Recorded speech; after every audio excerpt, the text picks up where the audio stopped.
എല്ലാവർക്കും ദൈവനാമത്തിൽ സ്നേഹവന്ദനം. നാളെ മരീസാനത്തിൻ്റെ 26ാമത് വാർഷിക ആഘോഷങ്ങൾ ഇവിടെ നടക്കുകയാണ്. ഈ അവസരത്തിൽ നമുക്ക് പുനരധിവാസ രംഗത്ത് ഒത്തിരിയേറെ പുതിയ കാൽവയ്പ്പുകൾ വെക്കാൻ കഴിഞ്ഞിട്ടുണ്ട്. അസുഖം ആളുകളെ ഏതെങ്കിലും ഒരു സ്ഥാപനത്തിൽ അടച്ചിടുക എന്നല്ല, അതിനകത്ത് നിർത്തിക്കൊണ്ട് തന്നെ വിവിധ തരത്തിലുള്ള ഒക്യുപ്പേഷണൽ തെറപ്പിയിലൂടെ സാധാരണ ജീവിതത്തിലേക്ക് കൊണ്ടുവരാനുള്ള ശ്രമം കൂടിയാണ് നമ്മൾ നടത്തുന്നത്. കൂടാതെ ഇവിടെ 300 പേര് താമസിക്കേണ്ട സ്ഥലത്ത് 500ഓളം ആളുകൾ താമസിച്ചു വരികയാണ്. അപ്പോൾ അവരെയൊക്കെ മാറ്റി പാർപ്പിക്കാനുള്ളൊരു പദ്ധതി 2-3 വർഷങ്ങൾക്ക് മുമ്പ് തന്നെ മനസ്സിലുണ്ടായിരുന്നു. അതിനുവേണ്ടി ഒരുപാട് ആശയങ്ങൾ മനസ്സിൽ വന്നപ്പോൾ ഞാനിങ്ങനെ ഓർത്തു, ഒരു 5 പേർക്കൊരു വീട് വാടകയ്ക്കെടുത്ത് നടത്താനുള്ളൊരു സംവിധാനത്തെക്കുറിച്ച്. അപ്പോൾ അതിനെ ബേസ് ചെയ്തുകൊണ്ട് നമ്മളൊരു ഷോർട്ട് ഫിലിം ചെയ്തിരുന്നു. പാലാ PO എന്നാണ് ആ ഷോർട്ട് ഫിലിമിൻ്റെ പേര്.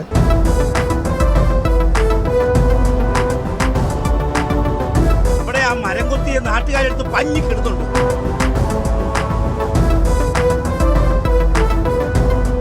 പാലാ POയുടെ ഫസ്റ്റ് കഴിഞ്ഞു. സെക്കൻഡ് പാർട്ടിലാണ് നമ്മൾ ഹോം അഗെയിനെ അതിൻ്റെ ഒരു കഥയുടെ കോൺസെപ്റ്റായിട്ട് വെച്ച് ചെയ്തത്. സാറേ, ഇവനെ പോലെയുള്ളവർക്ക് ഈ നാട്ടിൽ ജീവിക്കണം. ഒരു നിയമത്തിന് സംരക്ഷണം കൊടുക്കാൻ പറ്റിയില്ലെങ്കിലും ഇവനെ ഞങ്ങൾ ഒരിക്കലും പെരുവഴിയിലാക്കില്ല. അതിനുശേഷം നമുക്ക് ഈ 2 വർഷത്തിന് ഇടയിൽ നമുക്ക് 8 ഹൗസുകൾ അതുപോലെ തുടങ്ങാനായിട്ടുള്ള ഭാഗ്യം നമുക്ക് ലഭിച്ചു.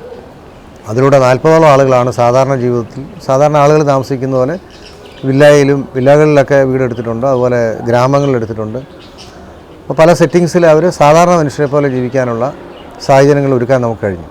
അതിന് കാരണമായത് ഹോം അഗെയിൻ എന്ന പ്രോജക്റ്റാണ്. ഹോം അഗെയിൻ്റെ പ്രോജക്റ്റ് നമുക്ക് ചെന്നൈയിൽ ബേസ്ഡായ ഒരു ബാനിയനാണ് സപ്പോർട്ട് ചെയ്ത് തരുന്നത്. അതോടൊപ്പം തന്നെ ഈ ആശയം ജനങ്ങൾ ഏറ്റെടുത്തു എന്നുള്ളതാണ് ഏറെ സന്തോഷം. ഇനി നീ തനിച്ചല്ല, ഞങ്ങളൊക്കെ അല്ലേ കൂടെ. ഇതെന്റെ അപ്പൻ കുഞ്ഞു തോമ എനിക്ക് ഓഹരി നൽകിയ പുലിമല കുന്നിലെ പുരയിടത്തിന്റെ താക്കോലായത്. അവിടെ നിന്ന് ഒരുത്തന് ഒരാളെ ഇറക്കി വിടില്ല. നീ ധൈര്യമായിട്ട് ഇവനെ കൊണ്ടുപോരെ.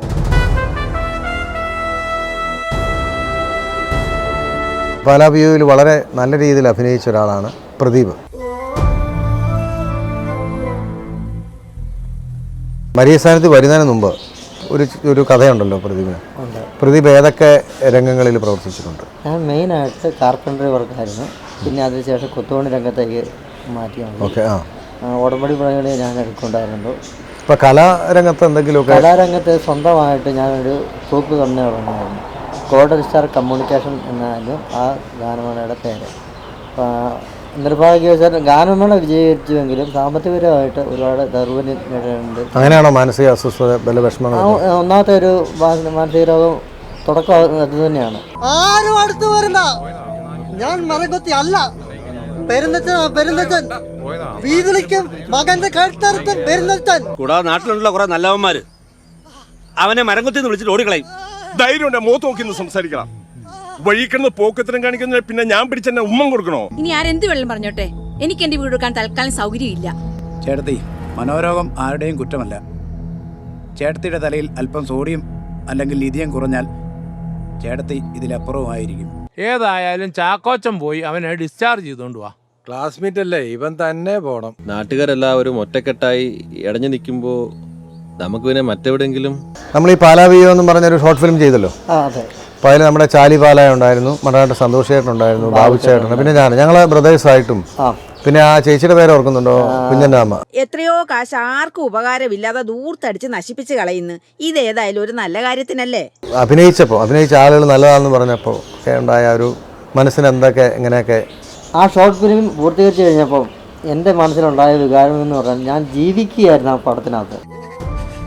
വേണ്ട സാറേ, ഞാനായിട്ടൊരു പ്രശ്നത്തിനുമില്ല. എനിക്കിനി ഇവിടെ ജീവിക്കണ്ട. ഞാൻ എങ്ങോട്ടെങ്കിലും പൊക്കോളാം. നമ്മൾ ഈ പാലാ PO2 അഭിനയിച്ചതിന് ശേഷം എൻ്റെ മനസ്സിനും ഹൃദയത്തിനും നല്ല ഉത്സാഹം ഉണ്ടായി. പിന്നെ എന്നെ ഓരോ ആൾക്കാർ സ്നേഹിക്കുന്നതായിട്ടൊരു തോന്നലും എനിക്കുണ്ടാകുന്നുണ്ട്. നീ ഒറ്റയ്ക്കല്ലടാ, നിന്റെ കൂടെ ഞങ്ങൾ എല്ലാരും ഉണ്ടടാ. നിങ്ങൾ കുറച്ചു പേര് എതിരെ നിന്നാലും ഈ നാട്ടിലൊരു ചുക്ക് സംഭവിക്കും. ഒത്തിരിയേറെ സന്തോഷം എനിക്ക് തോന്നി ഈ അവസരത്തിൽ. കാരണം 2.5 വർഷം മുമ്പ് ഒരു ഷോർട്ട് ഫിലിമിൻ്റെ ഒരു തീമാക്കിയ ആ ആശയം നമുക്ക് പ്രാവർത്തികമാക്കാൻ കഴിഞ്ഞു എന്നുള്ളതാണ്. എൻ്റെ കൂടെ ആശുപത്രിയിൽ കിടന്ന 2-3 കൂട്ടുകാരുടെ ഉണ്ട്. അസുഖം ഭേദമായിട്ടും അവരെ കൊണ്ടുപോകാൻ ആരുമില്ല. ആദ്യം നിന്നെ ഒന്ന് സെറ്റിലാക്കട്ടെ. അതിനൊക്കെയുള്ള വഴി പഴയ വേടന്മാരുണ്ടാക്കി തരും.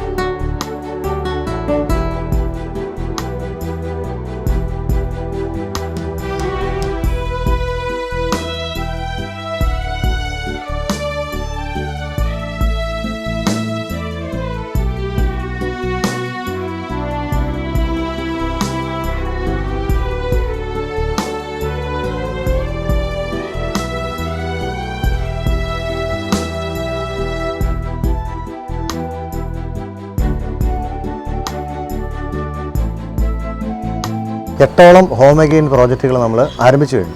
അതിന് ഈ പാലാബിയയിലെടുത്ത ആ ഒരു ആശയം ആളുകൾ ഏറ്റെടുത്തു. കാരണം ആ പ്രദേശത്തുള്ള ആളുകൾ അവർക്കൊരു സംരക്ഷകരായി, അവർക്ക് ഭക്ഷണം കൊടുക്കാനായി, അവരെ നോക്കാനായി വരുന്നതൊരു ശരിക്കും പറഞ്ഞാൽ ഒരു ഹീറോയിസത്തിലൂടെ അല്ലെങ്കിൽ ഒരു സിനിമയിലൂടെ ചെയ്ത പോലെ അവർക്കങ്ങ് പകർന്നു കൊടുക്കാൻ കഴിഞ്ഞു. അത് സക്സസ് ആയി എന്നുള്ളൊരു അഭിമാനത്തിലാണ് മരിയസ്ഥാനവും മരിയസ്ഥാനം കലാസമിതിയും. എല്ലാവർക്കും നന്ദി, നമസ്കാരം, താങ്ക് യു.